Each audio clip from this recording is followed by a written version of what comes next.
Welcome back to the Sports Beat KC podcast. This is Jesse Newell, KUB reporter for the Kansas City Star. I'm joined once again this week by columnist extraordinaire for the Kansas City Star and making his way actually back from Lawrence to Kansas City, Blair Kerkhoff. Blair, how you doing this week? I'm doing great, Jesse. It occurs to me that it's the first one of these that we've done coming off a loss in a few weeks, which is odd. Yeah, talking about KU football losses, it's not something we're used to here in the last, 2 weeks or so. No, but there are reasons for this loss, and I'm not sure it was avoidable. But I expected a better performance from Kansas. My bottom line was I didn't get to see the game, but I was following it, and I was just kind of struck by they seemed like they were done at halftime, and it was just a matter of Baylor fishing it out, and I thought. This is the preseason 9th and 10th place teams playing each other. Should have been closer than it was. I know you had a good beat on it and predict Baylor by a couple of touchdowns. I thought it was going to be closer, and you, as usual, were spot on about the Jayhawks. Well, I appreciate that. It does not continue on, so nobody take my advice and run straight to the bank or to Vegas with it because it runs out. It will run out here very soon. But, yeah, 26-7, KU lost to Baylor. We'll talk a little bit in a few minutes, Blair, about Oklahoma State coming up this week for a homecoming game as well, 11 a.m. at Booth Memorial Stadium. But for Kansas, yeah, not competitive in this one. Things really got off to a bad start for KU. They didn't get 6 turnovers a game, which they'd gotten the previous 2 games, which obviously helps out a great deal. But I think the big thing to talk about for this one is, once again, even with Puka Williams in there, who we spoke last week about being one of the top running backs in the nation, at least according to Pro Football Focus's grades, the Jayhawks still have some major problems on offense. That's on offensive line, that's at quarterback, that's at receiver, and once again, they just seem to lag behind the rest of the Big 12 when it comes to being able to generate not only points, but then yards too, just being able to flip field position even if you take it over in minus territory. So right now, the defense is still well ahead of the offense, and the defense had some bright moments on Saturday, but right now the offense is just not good enough to compete at a Big 12 level, and that's been a problem for a few years now. Yeah, it has, and I don't have the Big 12 media guide or record book in front of me, but I would suggest that since the late 2000s, the aughts, when Todd Reesing moved on, that Kansas has been either last or next to last in total offense, and probably several offensive categories in the Big 12. I mean, there have been moments over the years where they popped up and had a good team game or a terrific individual game, but by and large, it always seems to be the offense. It's never consistent. They just too many 3 and outs, too many punts. It's just if you're in a conference that is nothing but offense and you don't have it, you're in trouble. And Kansas was in trouble on Saturday, and maybe in trouble going forward with their quarterback situation. Yeah, we'll get to that in a moment, Blair. I don't have the number in front of me, but just as a guess, you've covered the Big 12 for a while now. Just give me a number that you would guess that average Big 12 teams, average scoring-wise per game. I mean, just give me a number. What do you think is a decent number for an average Big 12 team to just be competitive as a kind of a mid-level team in the Big 12? Well, I think it has to be in the high 20s. To be consistently in the high 20s, and the better teams in the Big 12 have averaged 40 and plus a game. I imagine that if you go down the list of scoring offense in the Big 12 and its history, especially after the first few years of when it was more of a running backs league with Ricky Williams and such, when Mike Leach got to the Big 12, everything changed. It took a little while for the other programs to evolve, but everything changed when Cliff Kingsbury was his quarterback, and that started the succession of great quarterback play at Texas Tech and the air raid offense, and that everybody soon caught on to. It took 40, 45 points to win games in the Big 12, and we don't have – not everybody runs that type of offense anymore, but it is still a conference that attracts great offensive talent. In fact, I think that every year when the NFL draft happens, you see fewer and fewer defensive players, and especially defensive linemen from Big 12 programs entering the draft. But there doesn't seem to be a shortage of wide receivers. and in recent years, quarterbacks. So it is still, it has the national reputation, and it's still true that this is an offensive-minded conference. It's a passing-first conference, and Kansas has not been either one of those in the last in the last several years. Yeah, well, here's your stat, because I basically copy and paste this every time I do this preseason magazine I do every single year, which is KU has averaged fewer than 23 points in each of the last 8 seasons. And these last 8 seasons, they've been last in the Big 12 in scoring average every single one of those years. So it kind of gets at the trend we're talking about, which is we can point a lot of fingers and say a lot of things about Kansas over time and why they haven't been competitive, but if you can't average 23 points per game in any of the last 8 seasons when college football offenses are on the rise and there's never been more points in college football than in the last decade or two, then you're going to have some problems, and that's why Kansas had some problems, and that's why they had some problems on Saturday.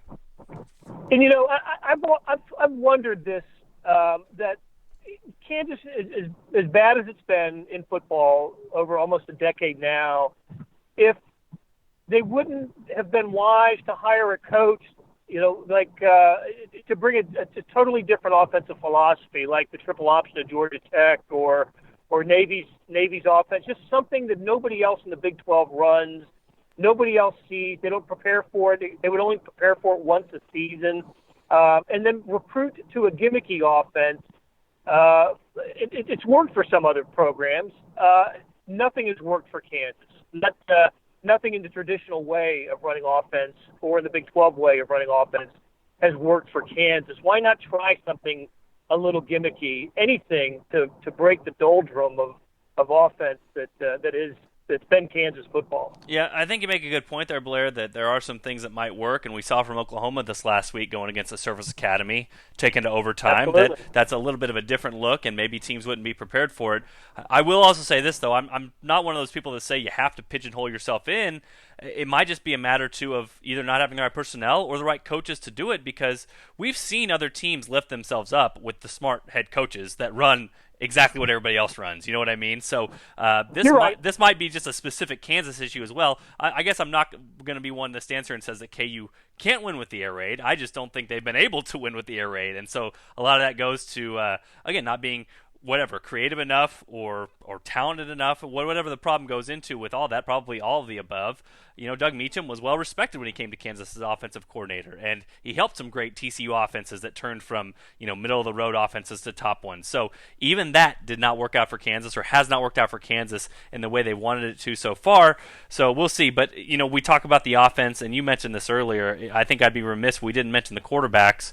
Once again, KU is searching. They're struggling. They're trying to find it. Now, Miles Kendrick, who's played in every single game, he went out in the second half with a shoulder injury. David Beatty says he's day-to-day. But because of that, Peyton Bender played a lot of snaps in the first half. And then in the fourth quarter, Carter Stanley comes in, who is the third-string quarterback, and performs pretty well, gets a couple rushes, throws a couple passes. So now KU is kind of back to square one in week 5 when it comes to the quarterbacks on who's going to play, who's getting in there, how many snaps, and once again, this is not what many teams do.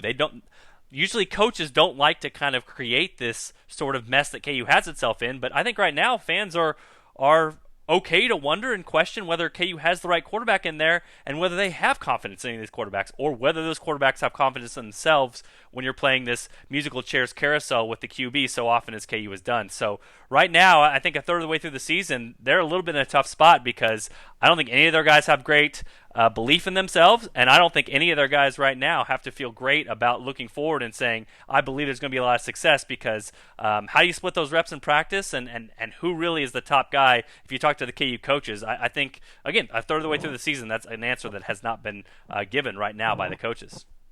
Yeah, that's more the rule than the exception at Kansas over the years, is not having a quarterback who is clearly defined and seizes command of the position and carries it through. It doesn't have to be an all-conference caliber, but just somebody that you've invested in and players are comfortable with. You mentioned fans not knowing, coaches unsure, but the real problem is offensive teammates. Offensive linemen and backs and ends, and getting used to the rhythms of a starting, of a single quarterback, your starter who's established, and then you're going through 3 a game or not knowing who the starter is the next week. I think it's most difficult on your offensive teammates, and that's reflected in the performance of them during a game.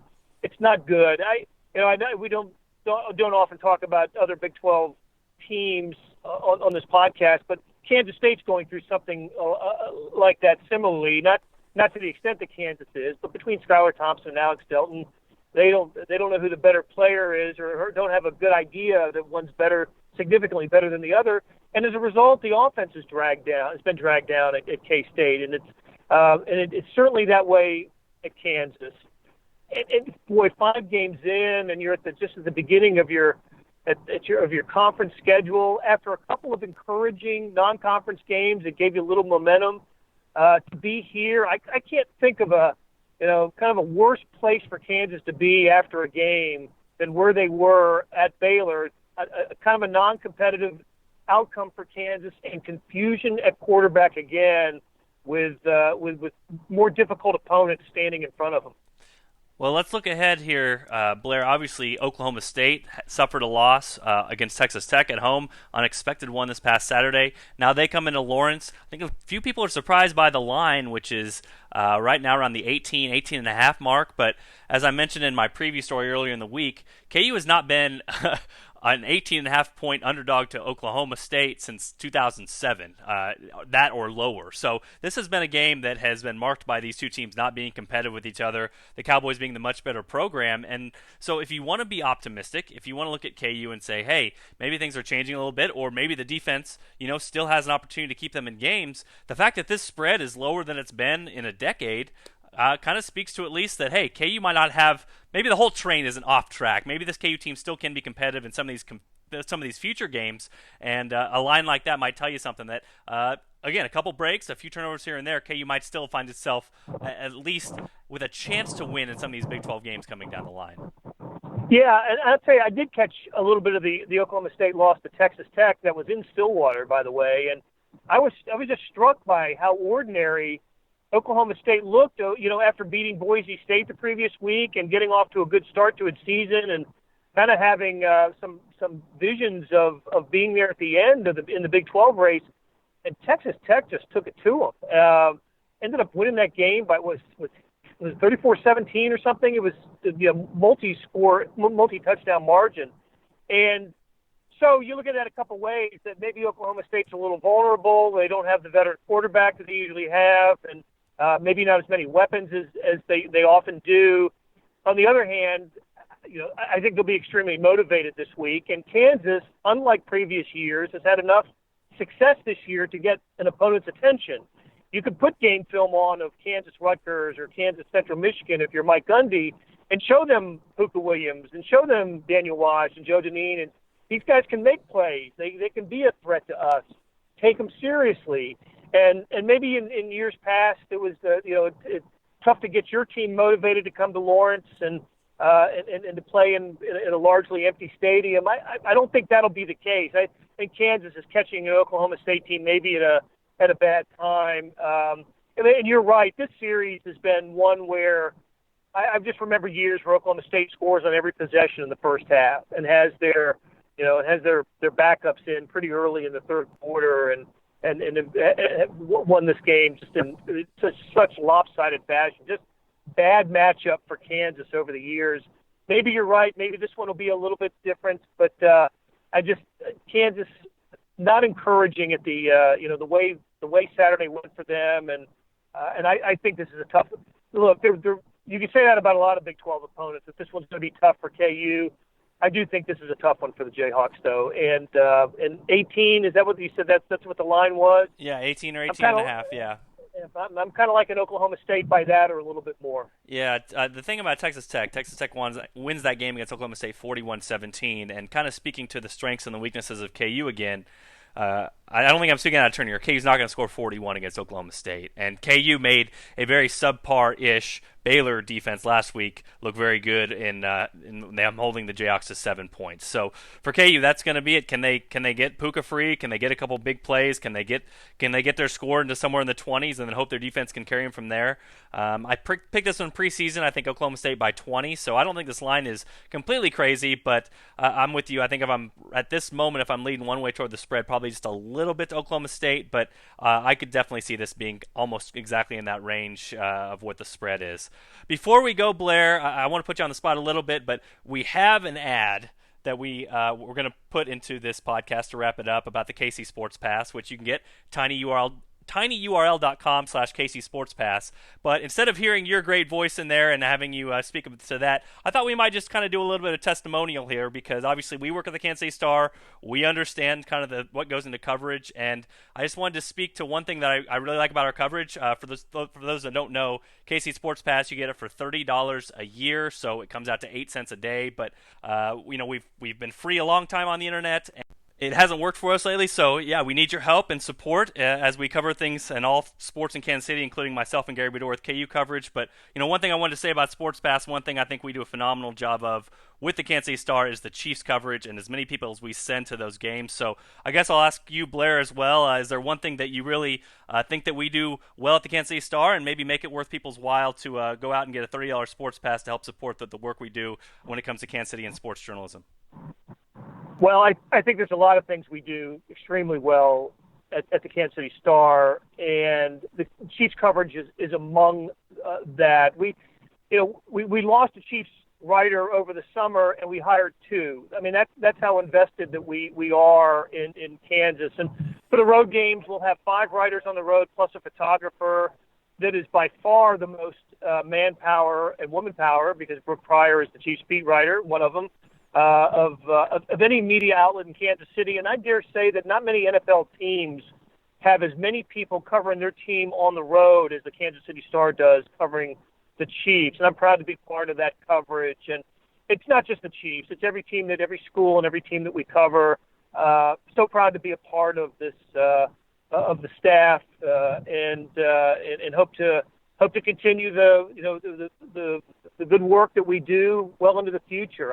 Jesse, I got to tell you, I really enjoy the work that you and Gary do on the Jayhawks. It is without parallel in our market. Well, I appreciate that, but like I said, hopefully people will go out there, tinyurl.com/KC Sports Pass, tinyurl.com/KC Sports Pass. $30 for the year, and also the best part about this, Blair, you will never ever hit the paywall again where it says or you cannot access the story anymore. I know that's an annoyance to people. Heck, and it's an annoyance to me as well, but that's the way to support us. That's the way to keep this coverage going. Just to be honest and brutally frank with people, we need your support to keep this thing going, because otherwise the future might be a little bit murkier. We won't be able to send 5 people to Chiefs games or 2 people on the road with KU basketball. So need your help, and we appreciate the support that you can give. 8 cents a day. Come on, man. 8 cents a day. Come on. 8 cents a day. I've got that even in my my little cup holder in the car. You know what I mean? Like that's a good deal. That's a good deal. All right, we're gonna wrap it up there. For Blair Kerkhoff, this is Jesse Newell. Thanks for checking out the Sports Beat KC podcast, and be sure to tune in for another episode next week.